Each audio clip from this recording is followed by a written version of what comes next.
Now with the latest 9 News headlines, and here's Sophie Walsh. Thank you. Good morning, guys. We begin with breaking news out of the US, where several people, including students, have been injured in a shooting at a school in Colorado. Straight to Nine's US correspondent Alexis Daish. Alexi, what's the latest from police?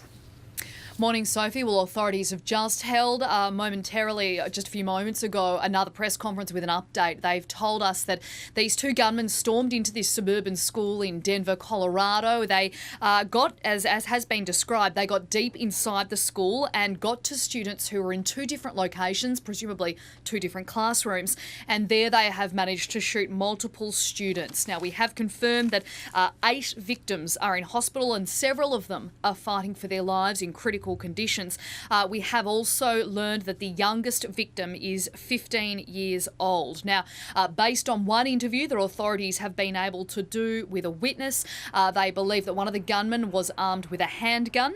We have learnt more about the suspects too. They've got 2 suspects in custody.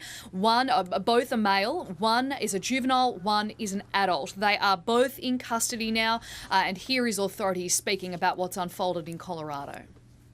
We do not believe that there's another suspect in the school. However, they are still clearing the classrooms and making sure the school is safe. And Sophie, we have also learned that there is a car in the car park of the school that authorities are focusing on, and they plan to obviously execute warrants at these two gunmen's homes. Regardless, though, I think one of the parents summed this up perfectly when he said that his immediate reaction was not again. Yeah, terrifying. Lexi, thank you for the update.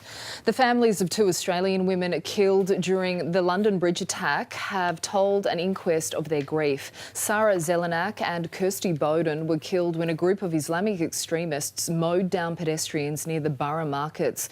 Miss Zelenak's parents appeared on the Today Show earlier, speaking about the trauma centre they've established in their daughter's honour.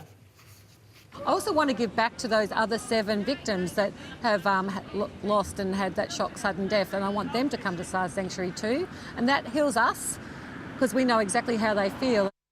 The inquest is scheduled to go for the next 8 weeks. Well, wishers have come out in droves to congratulate Prince Harry and Meghan Markle on the birth of their new baby son. Proud uncle Prince William publicly congratulated his brother, while the Queen commented on the new arrival during a luncheon held at Windsor Palace. So life is good for you, Your Majesty. Thank you. Congratulations, another great grandchildren. How many of them have you got now? You beat me by 1.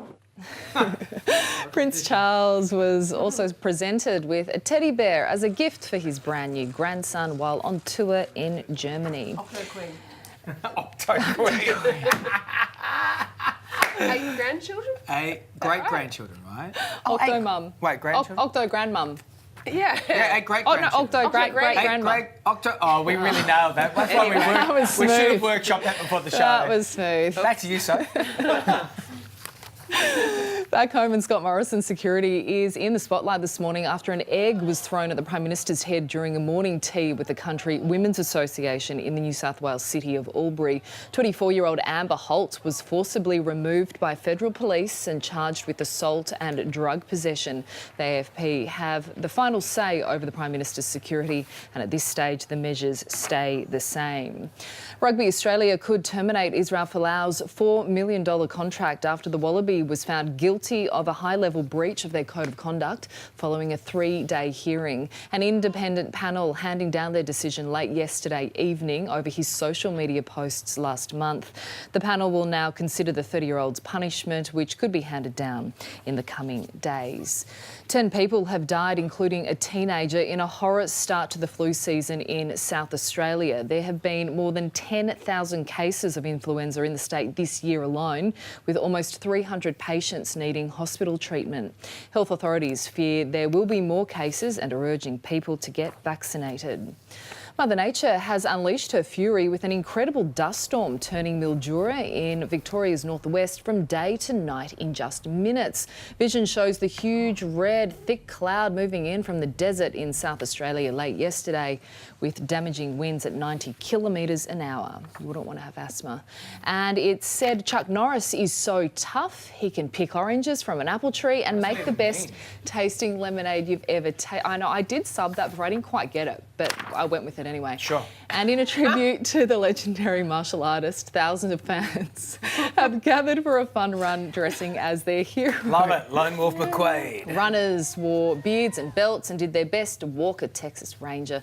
The group were raising money for a charity and hoping to break a world record for the most Chuck Norrises, or Norri, in one It's actually pronounced Nori.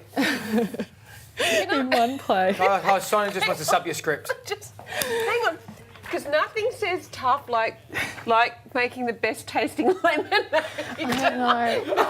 Someone ran through it with me as well beforehand, and I just sort of nodded and go, "Oh yeah, I get it." Yeah. I'm sure everyone else does. I thought it was just me. Anyway, No, we don't. apologies. No, you're out on that shaky limb I by will yourself. work on that one. Sophie. Good. Taking a look. David's so tough, he can juice a lemon too. I've seen you do that, Dave. In my cleavage. Like, why is the Action Man making lemonade? I don't get it. Anyway, taking a look at the weather around the country, Brisbane can expect a sunny day and